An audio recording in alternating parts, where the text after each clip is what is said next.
2009 সালের 6 জানুয়ারি থেকে 2024 সালের 5 অগাস্ট পর্যন্ত সময়ের মধ্যে জোরপূর্বক গুমের শিকার ব্যক্তিদের সন্ধানে কথিত আয়নাঘর সহ বাংলাদেশের যে কোনো স্থান পরিদর্শন এবং প্রয়োজনে যে কোনো ব্যক্তিকে তলব করে জিজ্ঞাসাবাদ করতে পারবে গুমের ঘটনা তদন্তে গঠিত কমিশন।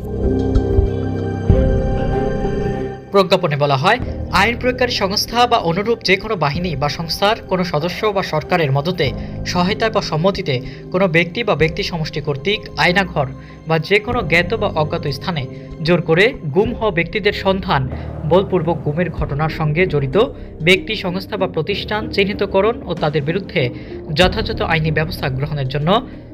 সুপারিশ প্রদান এবং জোরপূর্বক গুম হওয়ার ঘটনা প্রতিরোধে প্রয়োজনীয় আইন সংস্কারের সুপারিশ সহ সংশ্লিষ্ট অন্যান্য কাজ সম্পাদন করবে গঠিত এই কমিশন।